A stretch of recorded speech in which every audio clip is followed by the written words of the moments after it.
5M TV Sénégal 5M TV ngir nag ngeen di mën a jot suñuy vidéo ci biir réew mi ak bitim réew da ngeen di abonné bu ko defee nag ngeen mën a jot bépp vidéo boo xam ne dugal nañ ko ci 5M TV Sénégal. liggéey bi moom laal suuf nañ ko yëkkati bu doon lu ñu yëkkati moom laal suuf.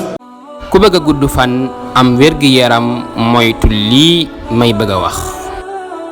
am na ci fajkat yu njëkk ya koo xam ne daa dénkoon doomam ne ko mbir yii may bëgg a wax soo ko moytoo doo wopp lu dul woppi dee mbir ya nag mooy yii may bëgg a wax. bul lekk mukk te la nga lekkoon reesul. bul dox ba sonn ci aw naaj ñëw rekk daa di jël am ndox daat koy xëppoo baa nga dem sangu ji. bul takk jigéen ju màgget te bul di baril di jaxasoo ak jigéen te boo di jaxasoo ak jigéen tamit bul xiif ba mu ëpp. bul regg ba mu ëpp te bul naan ndox mu sedd ginnaaw boo jaxasoo ak jigéen ba pare. bul naan ndox mu sedd guddi ba pare dem tëdd te ayu bis bu nekk na nga nàndalu. saa yoo yëgee ne bëgg ngaa tuur ndox wala bëgg ngaa dox aajo na nga dem doxi ko bul ko téye ndax bëgg a dem aajo di ko muñ day waral jàngoro yu bari. wépp ñam woo xam ne mënee si koo sàqami ba mu mokk bul ko wann.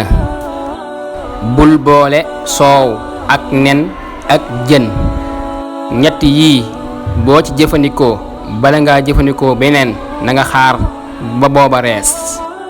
bala ngaa lekk na nga nig ba xiif te bala ngaa suur na nga jug bul di ñuqal te saa boo añee ba pare na nga nelaw soo ko manee te saa boo reeree ba pare na nga doxantu donte sax ñeent fukki jéego la te booy nelaw ci ab reggaay na nga tëddee sa wetu càmmooñ wala sax nga jaaxaan.